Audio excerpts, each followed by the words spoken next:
میرے محترم دوستو،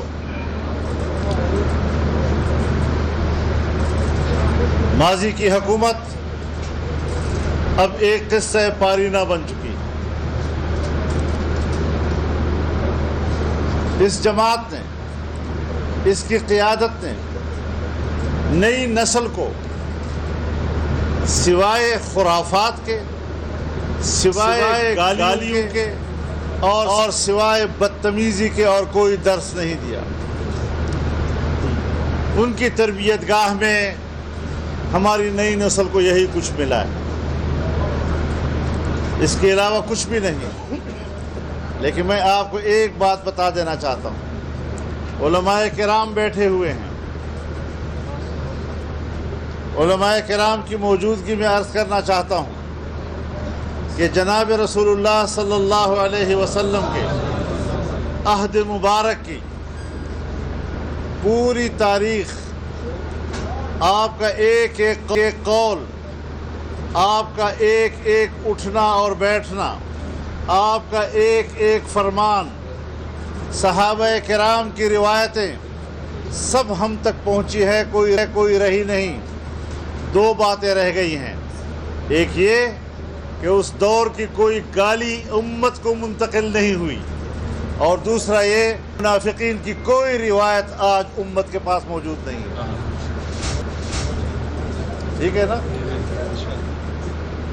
تو انشاءاللہ یہ میں اس لیے کہہ رہا ہوں، آپ کو تاریخ اور شریعت کے حوالے سے ان کا مستقبل معلوم ہونا چاہیے کہ نہ ان کی گالیاں تاریخ میں رہیں گی اور نہ ان کا منافقانہ کردار، اور نہ اس حوالے سے ان کے خرافات کبھی تاریخ پہ نقش نہیں ہوں گے۔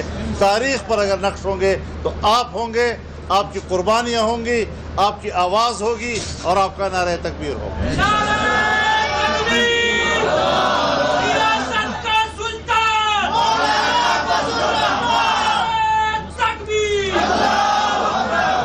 یہ کچھ چیزیں ہمارے تاریخ کا فیصلہ ہے، اور پھر شریعت کے مزاج کا فیصلہ ہے۔ یہاں تو عجیب عجیب باتیں کی جا رہی ہیں۔ کبھی کہتے ہیں، مجھے ایک عجیب سی بات سننے میں آئی کہ قیامت کے روز پوچھا جائے گا، تمہارے پاس ہمارا ایک بندہ نہیں آیا تھا جس نے تمہیں ایاک نعبد و ایاک نستعین سنایا تھا؟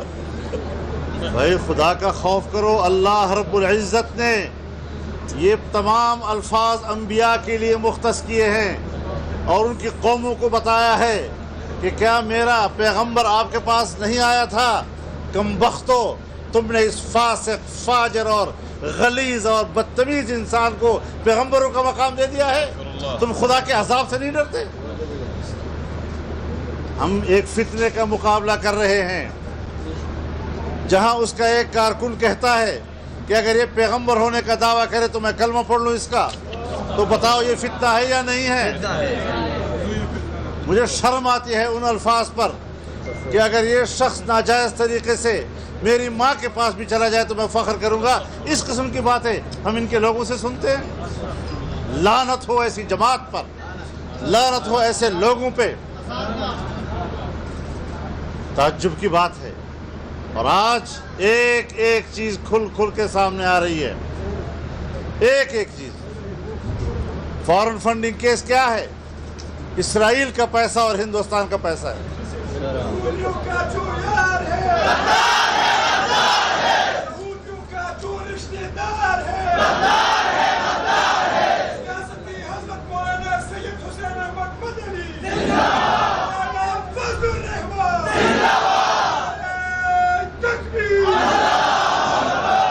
اور ہمیں اب تو ان کو وکیل بھی مل گئے ہیں، کہتے ہیں اسرائیل کو برا بلا مت کہو، یہ تو پیغمبر کا نام تھا۔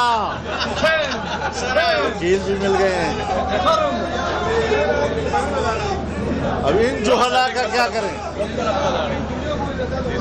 اللہ رب العزت تو بنی اسرائیل کا لفظ استعمال کرتے ہوئے فرماتا ہے، لعن الذین کفروا من بنی اسرائیل علی لسان داؤد۔ اسرائیل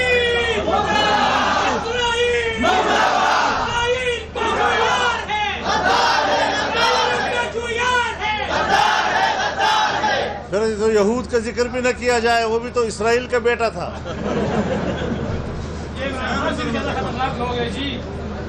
جس پر اللہ رب العزت فرماتے ہیں کہ ان کے لیے ذلت و مسکرت لکھی گئی ہے، ان پر لعنت بھیجی گئی ہے۔ ایسے ایسے لوگ ملاؤں کے لباس میں، جاہلوں کے لباس میں ان کو وقارت مہیا کر رہے ہیں۔ یہود اور اسرائیل پر بھی لعنت اور ان کی وقارت کرنے والوں پر بھی لعنت۔ اسرائیل کا جو وکیل ہے۔ جمعیت علماء اسلام کے سربراہ مولانا فضل الرحمان اس وقت نیوز کانفرنس کر رہے ہیں۔ پی ٹی آئی کے سابق رہنماؤں نے جمعیت علماء اسلام میں شمولیت اختیار کر لی۔ کے کارکنوں سے کہتا ہوں کہ جن لوگوں کو جماعت سے فارغ کیا گیا یہی عمل تطہیر تھا، بلا وجہ نہیں کیا ہم نے، ہم اندھے نہیں تھے۔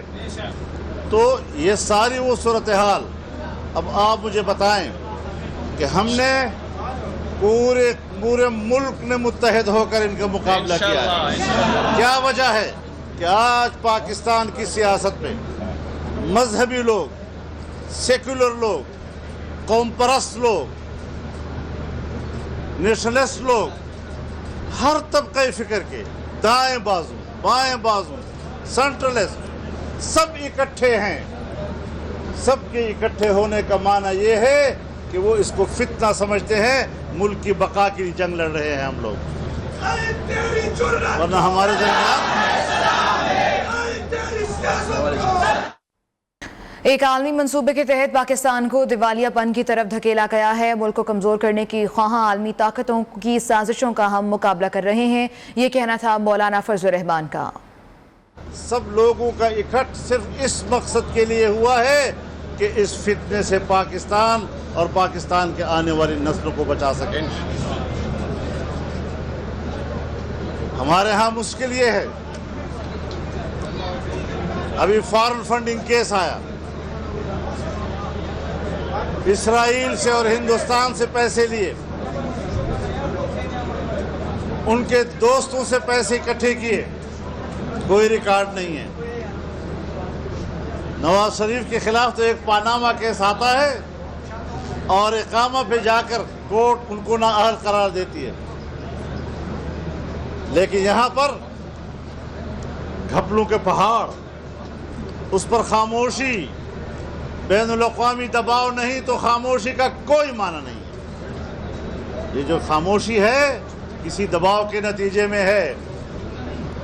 کیا وجہ ہے کہ الیکشن کمیشن ابھی تک اس کے بارے میں کوئی فیصلہ نہیں کر رہی، اور آج ایک اور کٹا کھل گیا۔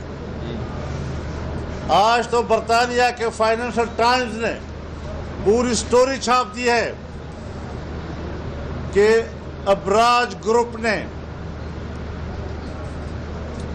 کوئی ووٹن کرکٹ والے، اس کے ذریعے سے انہوں نے پیسے جمع کیے رفاہی کاموں کے نام پر، اور کوئی دو ملین سے زیادہ ڈالر سے زیادہ، $2 ملین سے زیادہ یہ پارٹی کے فنڈ میں گئے ہیں۔ کیوں خاموشی اختیار کی جا رہی ہے؟ کہتے تھے، ہر ایک کو کہتا ہے چور چور چور چور چور، اور پنجاب حوالہ کیا تو ڈاکو کے حوالے کر دیا۔ میں نے نہیں کہا ان کو، انہوں نے خود کہا ڈاکو۔ یہ ان کی سیاست ہے۔ عدالتیں بھی عجیب ملی ہوئی ہیں، وہ 3 بندے ہیں، جب بھی اس کا کیس آتا ہے وہ اپنے سامنے رکھتے ہیں۔ اس کا انصاف، کسی اور جج پر ان کو اعتماد نہیں ہے۔ بس 3 جج ہیں اور مسلسل ان کا کیس سنتے ہیں، اور جب ان سے کہا گیا فل کورٹ بناؤ تو فل کورٹ نہیں بنایا، اور کہا کہ جج چھٹیوں پہ ہیں۔ لیکن جب فیصلہ دے دیا تو اگلے ہی دن جوڈیشل کونسل کا اجلاس بلایا۔ تو کیوں بلایا؟ اس لیے کہ جج چھٹی پہ تھے۔ فل کورٹ نہیں بنایا کہ جج چھٹی پہ ہے۔ جوڈیشل کانفرنس اسی لیے بلائی کہ جج چھٹی پہ، اور جس طریقے سے جوڈیشل کونسل کا فیصلہ آیا ہے اور جس طرح انہوں نے ان 3 ججوں کی رائے کو مسترد کیا ہے، اگر ایک دن پہلے فل کورٹ ہوتا تو یہی انجام ہوتا ہمارے چیف جسٹس صاحب کے فیصلے کا اور ان کی رائے کا۔ ساری دنیا جانتی ہے کیا ہو رہا ہے ملک کے اندر۔ میں تو ایسے ججوں کو، ایسے جرنیلوں کو، ایسے بیوروکریٹس کو واضح طور پر کہنا چاہتا ہوں کہ اگر آپ نے سیاست کرنی ہے تو پھر ادارے کو مت استعمال کرو، استعفیٰ دے کر میدان میں آؤ، ہم تمہارے اوقات دیکھتے ہیں کہ تمہارے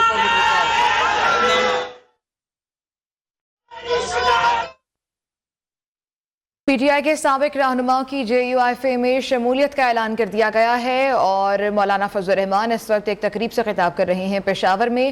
انہوں نے کہا کہ عمران خان ایک فتنہ ہے۔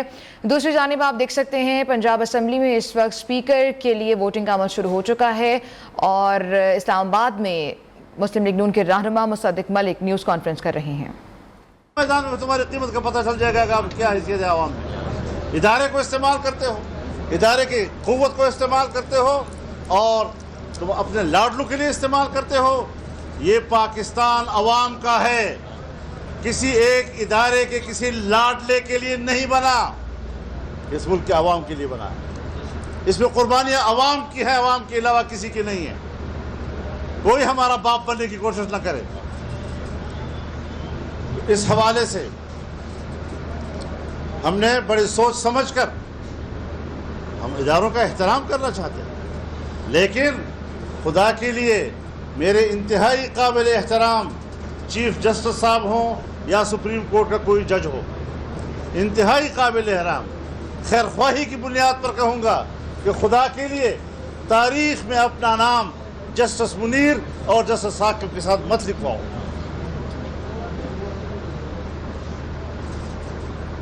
لوگ آپ کو یاد کریں، آپ کے فیصلے بولیں، آپ کے ذات کو اور آپ کے نام کو آج کیوں ڈسکس کیا جا رہا ہے؟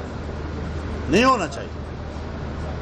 لیکن کیا کرے، تاثر ہے، اس تاثر کا اظہار ہو رہا ہے۔ اور پھر فارن فنڈنگ کیس کا الیکشن کمیشن کو کس چیز کا انتظار ہے؟ اتنا بڑا جرم کیا ہے کہ اس جرم کے نتیجے میں تو نہ اس کا لیڈر ہونا چاہیے نہ اس کی پارٹی ہونی چاہیے۔ عجیب صورتحال یہ ہے کہ یہی کورٹ ہے، یہی کورٹ 1 مہینے پہلے عمران خان پارٹی کا سربراہ، اس کا خط حجت ہے اور اس کے خط کی بنیاد پر ان کے اراکین نے جو رائے دی تو ان کو ڈسیٹ بھی کیا گیا اور ان کی رکنیت بھی ختم کر دی گئی اور ضمنی الیکشن بھی کرائے۔ لیکن اگر اپنی پارٹی کو وہی خط مسلم لیگ کاف کا سربراہ لکھتا ہے تو یہی عدالت کہتی ہے کہ اس کا کوئی اعتبار نہیں۔ جب میاں نواز شریف صاحب صدر تھے مسلم لیگ نون کے اور ان کو نااہل قرار دیا، اس وقت تو آپ کہتے ہیں کہ اصل طاقت تو پارٹی ہیڈ ہے، لہٰذا پارٹی ہیڈ اسمبلی کے اندر کے نظام پر اثر انداز ہو سکتا ہے تو اس کو بحیثیت پارٹی سربراہ بھی نہیں ہونا چاہیے۔ سربراہ کے لیے بھی آپ نے ان کو نااہل قرار دیا، تو یہ آپ کی مرضی ہے۔ آئین جب آپ چاہیں کسی کے حق میں اسی دفعے کے ایک آپ ریلیف دیں، ایک کو آپ سزا دیں، یہ کون سا انصاف ہے؟ کون اس انصاف پہ اعتماد کرے گا؟ یہ ساری وہ چیزیں ہیں کہ جو اس وقت ملک کے اندر ہیں، لیکن میں واضح طور پر کہنا چاہتا ہوں کہ ہم